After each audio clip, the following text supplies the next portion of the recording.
Tuzina chang cha chang sunglo ya kan zam phatlu kan pathian ki thiam thong thon ko se di la chunga kan boi pa jisu le kan pa pathian sin arami ven le dai na kan chunga thani thong ko se pathian bia kan do chot lai tuzina nan ma he ro ti dina ka thim ni Genesis dal som ni le dal kuana chang khat na kin chang kule chang le tiam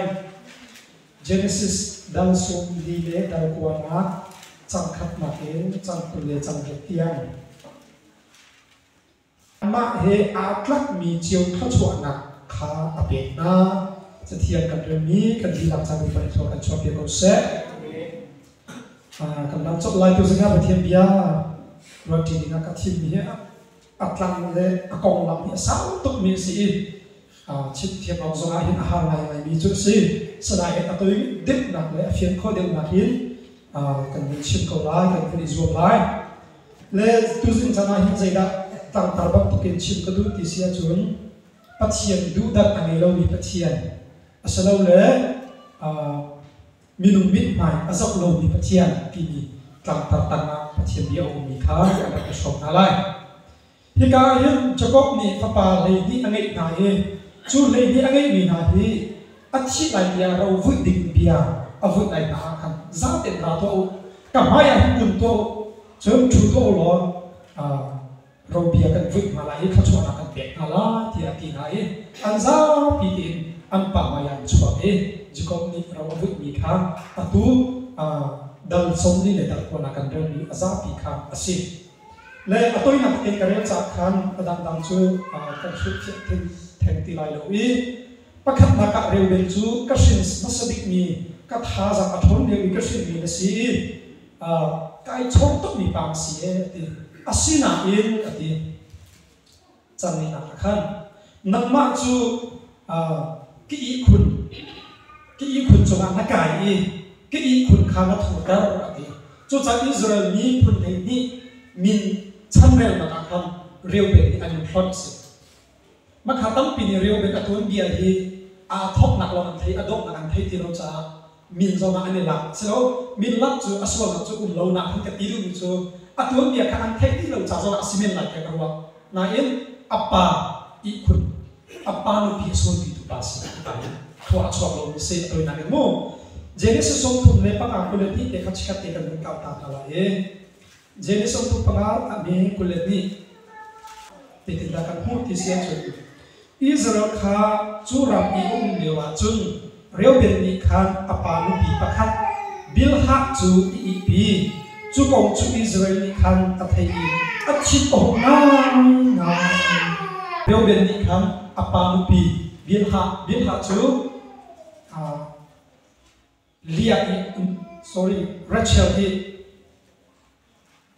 Rachel zikatela asal khase le chu cha chu zeida ka chim tu dia chun reuben ni chun apa nu pi aswal pi cha khan atun bi achia khai adok na ka chun Israel bi pun chanrel na chu ka ani tak so amin kha boi pani nan tholai ti mai atak ta du halo makha chanrel na o khat ka nan re la chun reuben mi hlot sin a ok khan mu te lai le balai chunga boi pani nun akan bantar de tika hin balai pe si chu ti in salawin balai a hin pathian dolin anum mi kan si ti kha pathian dol su ti anum mi kan si ti kha the thiam hau na kha reuben anun nak mon akan chon pia chun Simeon le Levi hi unawan si an siam nam kha ti thil tholo to na ka mane ati chu phe ka da kan pu ti sia chun Genesis som thum le pali kul le lai Genesis som thum le pali kulanga khan chok to pate Levi le Simeon le Levi an tu zia khat an pa Jacob ni zitin na ti nak ko khan arwam kan ko talai som thum le pali kulanga na in Genesis som thum le pali kulanga na chung ni thum azang le chung ni thum anzual ling te akhin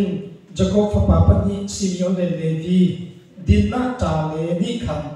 anh nằm anh in lạc riêng mầm ý ác khí tệ khuất sông ác chun anh lụt ý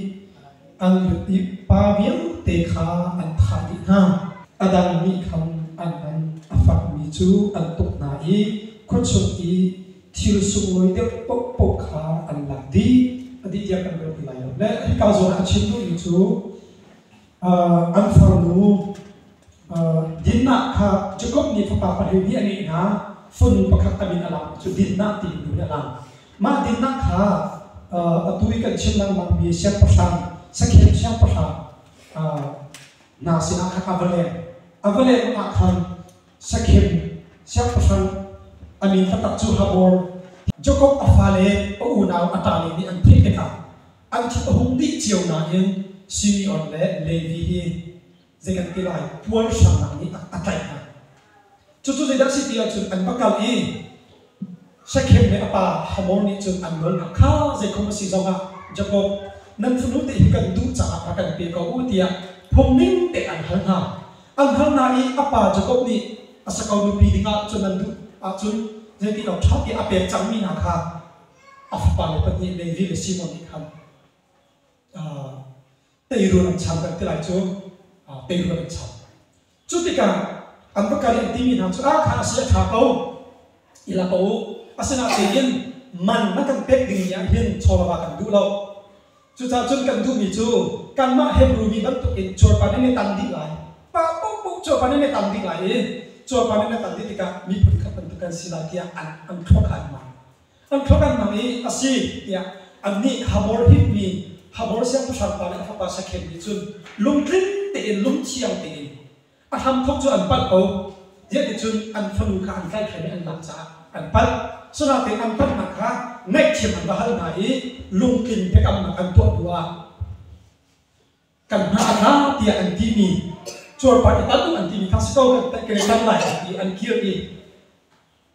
hit ni pun second ni pau kah ancor pada nanti,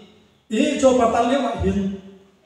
rautuk kau sih, tok kau sih lalu tim tu dengan hin, jauh soalnya kali jauh ni jarak kau atuk lain kan cor pada na jauh dam tiba kan, selain jika rautuk lain zat kan dua cor pada kan nanti vui vai tena, vui vai bang boy panik tua kita atau terbaik nam teman sedang lung hari banget ancor patang na ya jangkau bentuk canggih di lagi itu cor patang itu diopin minum di pung itu diopin mereka hecim tu itu cor patang tanah tu nitum cor patang ni hina ini tanah itu tu kita faktor real itu se nitum akhirnya acai sering kesia Bible mereka cium le cuti cor patang tadi di thongan thai acai sering di akan nam ane zuge Levi le Simon tu an ko chuman dulu zai man an to khol an pa pol gel te an thadi an thale pheti ni rakhan lam ni an sati na chung chola ba so kan lam di kha hi ka so na ko na na pathi de da kan chot pian do thap lo na kha pakhat khan na chung an pat sol zong ko na an ni nol ngai the ma na hali ta tak na an to wi tei rul na cham than se chon kha na na na kha ti an de cham di na ko pa ni chia la Cuca Simeon dan Levi anpa Jacob ni atat sup atat kalau jadi satia Jacob ni tihau kami tu ni pendangakan nak cinpun nak ni kakak lah tihau ti ati kan angai lo cari kaso nasi dah si dia cun Simeon dan Levi ni Jacob ni roba hui hati kain hikasi dah ti cun berkhiakan katel tu lai lo ti cak Jacob ni mo apa pare sinana ani an berkhia tu kai tu du lai lo ani pum na akhan ku du lai lo zai cha tia an chin o tika mi kha an tha ai ti siam sat nak men a cho tum kha an tha an pe ai an chin o nak chu ti an tu cha an chu a chi set nak ni a klun no na se an thil lik na chu apol san tu cha apor han tuk cha chiat ni klun no ko na se Jacob ram chunga kathek na la Israel milaka kathek ti na la ti ule na shin chia ni na fu na fa pa kha a ho mi la chu kan du lai selo mai Jacob ni afale ti adu na la lo na in minung mit nai so ka na ti lo an tua mi he ai các mi min chiu it ati chang kula chang it akha ta dok akha ren an lo ti an ma le an tua sel mi he ai các mi chiu it thot ta pek na ti si bak to chu cha a chung chok an si ge lo cha awat hi kun na jom se lo chun asal le an fashion ti mi minung an si cha awat le kun cha du da ne chha sak na se lo yin an ma pum pak sum khet chet ma le thil lung bắt khép là ăn tua mì này ăn tua mì thil đi ăn châu na đi mì tu kha ăn pa chọc đi rau vui mì na tu kha suy đi kha bắt thiệt này cái chuyện Judah lệ Joseph này thắt chua áp bị miễn sinh tam bắt thiệt này xong rồi câu sẽ Judah hi zero ada hi thut thắt chua áp kan ti si si achun arom tam pi lại na yin kan thét kho to achun pakhat na ta ăn nào pa Joseph kan kha la ti an ti khol cho an kha khan rêu bên đi cái sắc cái lá thì alum khi nào ruộng asina tiền thay lâu cả khăn thì khổ cho anh làm cho thằng ấy anh put cái gì cái ta cái đó là cái agenda anh gọi liệu mà khăn Judah cái agenda cho đi chú cần nào đi cần mà put cái chi cho cái lâu cái gì put anh mà put cái anh nào chi sẽ anh luôn lại cả anh đúc lâu chả zia cũng lấy cái nào ha cần nào đi cần thả chú dây ra cái gì nhá chú đặt cái chú gì Israel ni pun ha Egypt ni sum dong atwa min hasina yin zor ko ha usilo dikhati le achim do bichu anal pa kha azor tu rom silawin nun nak kha hu ve ko se khoi ka mun ti ala phak zona bolung ve se ti lum pa kha ge ka patin so ko se dot na ti jo je tin dak su ti achun Solomon ni Israel ni aben ha le wa khan nu pa ni fa ne e pa kha mu chu i ta chia to ti a fa kha an na ti chia ti chú tích cả các khán giả phá khá ra là ai phi để khá thay gì khoa để tích cả à chỉ như năng mắc phá anh nung cái mắc phá thì anh chú chẳng tích cả đốt mặt tắc tắc công tông và tiêu chiếm được nằm giang mù anh chú tích cả Solomon sẽ nằm thấp đi các khán giả phá sự cầu đi các khán giả phá sự cầu đi tích cả Solomon bắt phật của bạn ấy thì nào sẽ ê phá các khán giả nụ bên đi này thì cái đang làm sự khó cho chú mình phá về để sẽ chú khác rau kalau tak pura ulo nam ciri aluit ding te Allah tin ciulo khắp cái pele na wati cuti titika ahun tulu tak sini ti sen abai ni chun si so ha se anun nak ni si po cuti la ko se di hallelujah sian lo ti ni ke ma ni ka chau then thang lo ti ni lup put anei lo zero ha a hi na aluan na kha tu hallelujah ni na kri fa kan lu pu jok si se kan ma ta su kho lo zonga an that na ko sia chu amen ti ko na ko si ti kha pathian phale dom na anei ni zu tu lu put chu ka ti kha o o si ti te so he ka so na chim ka du le ka ti du ni chu Judah ni ana o Joseph ni zuar ni adu tu ni chu selo sana te in agenda chok tu pa si ti ka zero ada agenda hi ti athua kan ti si sia chu ai tin mi chu ana ma hi vonung mes badam mes ti ni zon po na in kha chok si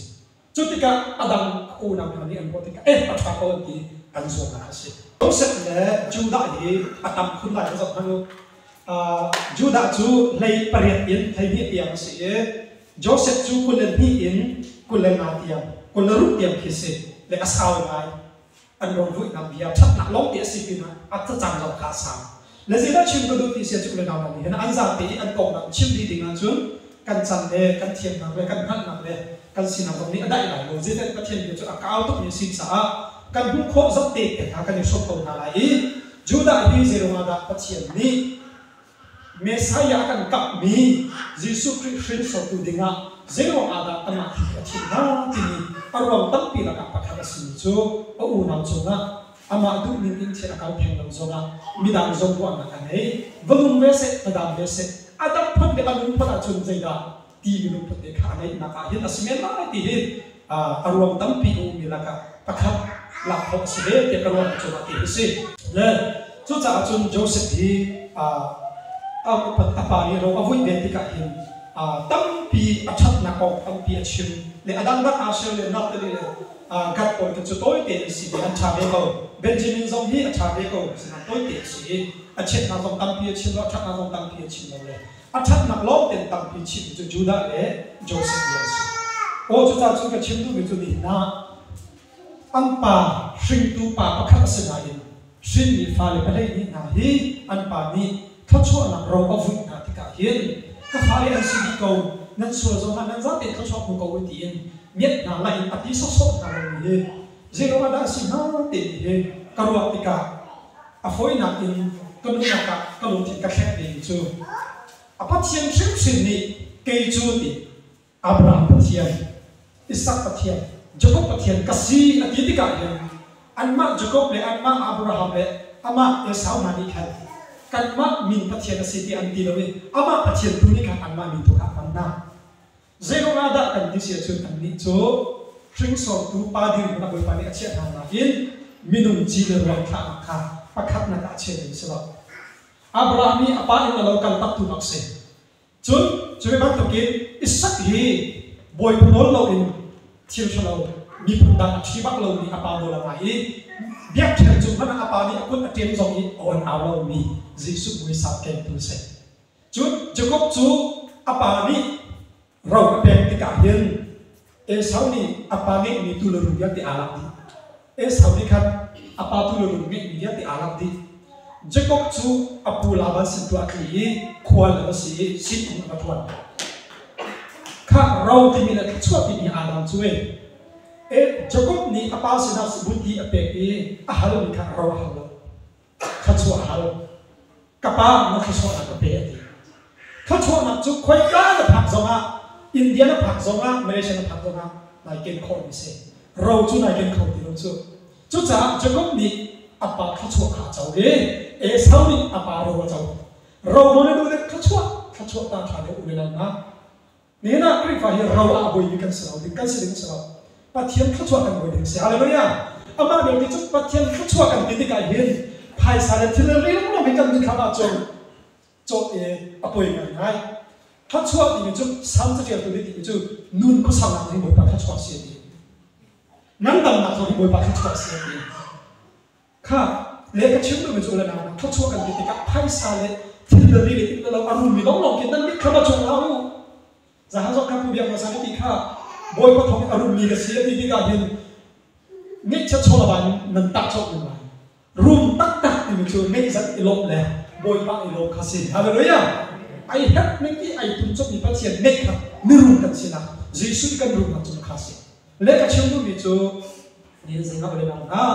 Jacob ni afale na hi ho man chu trin so na le chu a thei na trin na adon pi ko na asuna te in an ma le tua mi he an tak ning chiu tu ro vu na mi bia do se chu cha kha kan wat bia se na tu te na zun la ti pa thiam dia bang in na tu mi thil chalo ning te na ma le ne tak te kha nam chau chi bok chu si ko ti in ati na bia tu kha si chu cha tu singa tu ni le pa wa na pathian chu du dat an lo mi pathian si kan ma le kan tlak mi te kha kan tu mi thai pa te kha zun akan du tak tu pa si cha ama ami phun na ni an si zonga ama ami phun se lo mi gentle ni han si zonga chu ti chu nan tua chu ti chu nan lai di adia kha chang ni chu ami phun si ro na bo pa ni adon the na abia chu mi dia te cha kha chang ni chu atua ni ni an to ban tu te atua lo mi ni an to lo ban tu te in lai an tu pa chen si na kha he ka tu jing chat kan pu ni te ka bun chu ni se le chu cha Jacob zo ni pathian ka ti ni pathian ni zero ni ai thok ta tu te fa pa ni te ka pi tu pathian ni amin na azal a hin ta fa ni ma azal khau de khum shim lo mi dum bit ma pa khat na ka cha khau shim shim lo ni de ka mi nim chen boi pa ni nan chung a lai ne ko se nan to bang tu te boi pa ni nan ma he ne ka mi tu kha in chou ta ko na se ya pa kha chwa te ni kan pu ni kha si chu mi chu an pa ni a tho ai a fa ha azati ni pum tu ka ka bang ti lai lo ti kan ba ni su mai ko se na pa hi se tu ke a tha ni nu boy pa ti mi a ba si do nga nan ma ni boy pa na ti ni la chen thwa na chok hai dai lo cho nên nó cái nó bà hi mi ni zok pe mi ne mi ni sai re lo mi dir mun a chia ni ba si ko han se lo nan ma cha na boy pa na ti a chen nun na a boy pa ni nai kap mi ka chwa ka a che pa ni cho na do di ko na ma in amma ni an to sel ni he ai kap mi in ka chwa ka a pe na ti si cha ni him zum tu kan na so a kan nu kan pa da si ti mi kha bepi as big as in a way nang ma pum pak ne bet chak na Yesu Christ le na ke ka ban kha bepi si cha nang ma ni thak na dia na mera na nun na mer si achun athali ti na khan se ko nang ma ni ya da no khon tar si achun ha ma ai chun na khan se ko Judah le Joseph an takin sita ko se dia midang cha thak na wa i kan tu mi an phe thiam no zona sita ko se achan phan ri lo boy pa bo pre ma thing ri lo ti in boy pa bo chan ta na mi nai pe an nuwa thua achok to se chu ti khat to zena thiam bia kan kon ko tok se lo kan chu kan ri bia te boy pa thua kan chok ko se amen tun tun hani chun midang kha chip le chu kan ri se shui be chok pia le chu kan ri se chana an ma ku le ko chu an ma le pathian se cha hallelujah